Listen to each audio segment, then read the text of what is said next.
Imagine making your NFL debut under the glare of stadium lights, the noise, the cameras, the whole country watching, and then finding out hours later that someone walked into your house while you were on the field and left with hundreds of thousands of dollars worth of your life. That's what happened to Shedeur Sanders on Sunday. A rookie's baptism by fire on the turf and a robbery at home that stole more than just possessions. Reuters. On the field, the afternoon was its own kind of harsh lesson. Sanders came in after Dillon Gabriel exited with a concussion and finished 4 of 16 for 47 yards, 1 interception, 2 sacks, and a passer rating that screamed rough debut. Those numbers are blunt. They don't capture the near misses, the tipped interception that almost became a turnover for the other side, the broken up 30-yard shot to Gage Larvadain that could have rewritten the narrative. But they do tell you the basic truth. He was asked to perform in a moment he hadn't been built for.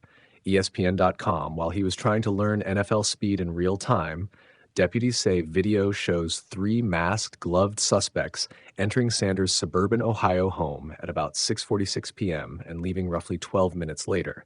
Investigators estimate about $200,000 in property was taken. No arrests have been announced, and the case remains active as law enforcement sifts through footage and leads.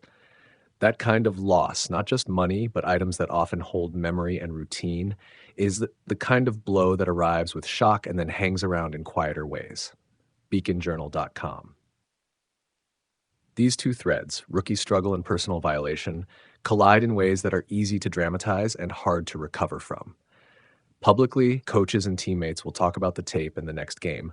Privately, a player has to process the idea that his home, the one place he thought safe between practices and film sessions, was breached while he was doing his job. That psychological load is real. It eats at focus, disrupts sleep, and turns what should be a singular professional challenge into a messy pair of crises. Can you learn fast enough to keep your job, and can you feel secure enough to sleep at night? Reuters. Let's be clear about the football side. Sanders wasn't the quarterback Cleveland had primed to step in on short notice. The team's plan had Dillon Gabriel building chemistry as the starter, with veterans taking backup reps. Sanders was farther down the ladder. When injuries force a roster's hand, the results can look inevitable. A rookie struggling because he hasn't had first-team practice reps isn't the same as a rookie failing after being given a full week of preparation. The question for the Browns now is simple and urgent. Does Gabriel clear concussion protocol in time, or does Sanders get a full week of first-team work and the chance to show what he looks like when the game plan is actually designed for him? ESPN.com, there's a social and organizational angle here too. High-profile athletes have been targeted more and more, a pattern the league and law enforcement have been sounding alarms about for months, and teams are scrambling to protect players who are performing publicly while their homes sit empty. The league's memos, team security protocols, and personal precautions can all help, but the cost, coordination, and reality on the ground are messy. For a rookie with a famous last name and a sudden spotlight, that media circus only intensifies the pressure. Headlines will pair the burglary and the on-field struggles into a neat narrative of disaster. Reality is always more complicated. Bleacher Report. There's also a human moment that matters and rarely makes a highlight reel: how teammates respond. After the game, leaders in the locker room had to do more than analyze play calls. They had to steady a young man who just lost more than yards and had taken his first real NFL beating in every sense.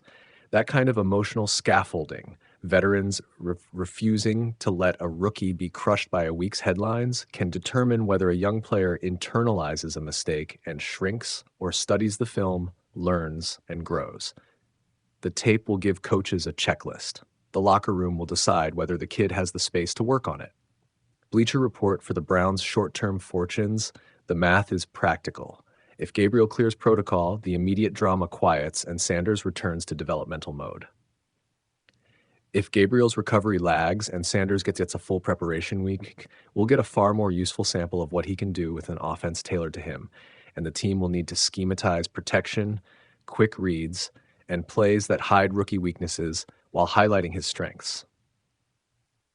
Coaching decisions this week will tell you whether Cleveland believes in Sanders' ceiling or simply regards him as an emergency fill-in. ESPN.com. But beyond the X's and O's sits a longer question. How do you measure a player's future when his first pro afternoon includes both a difficult on-field debut and a home invasion?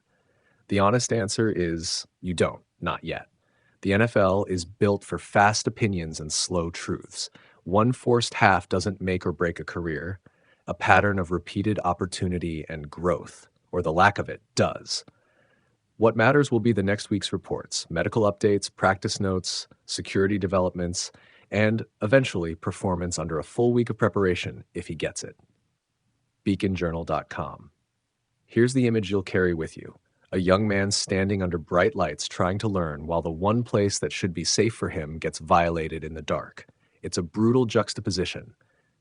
Public trial and private theft, and how the Browns, the league, and Sanders himself respond in the next 72 hours will tell you whether this becomes a defining setback or a fierce character-building chapter.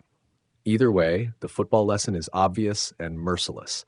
The game will keep testing you, and sometimes life tests you at the same time. How you answer both will say a lot about what comes next. Shedeur Sanders' first real taste of the NFL was supposed to be chaotic, but nobody thought it would spill past the field. His Week 11 debut against the Baltimore Ravens was already a trial by fire, thrown in cold, zero first-team reps, a game plan built entirely for Dillon Gabriel, and a top-tier defense breathing down his neck. Sanders looked like exactly what he was, a fifth-round rookie forced into action before he was ready. 4 completions, 16 attempts, 47 yards, an interception, 2 sacks, and the lowest debut passer rating by any quarterback since 2012. But even with the rough numbers, there were flashes. The 25-yard strike to Harold Fannin Jr., the near-perfect touchdown ball to Gage Larvadain that Baltimore broke up at the last second. A final drive that had real juice until it didn't. And through it all, Sanders didn't dodge accountability. He walked into the locker room, took ownership of the loss, and tried to pin it on himself. And that's where Myles Garrett stepped in. The future Hall of Famer shut that down immediately, reminding everyone that the Browns' issues are bigger than one rookie QB thrown into a bad spot.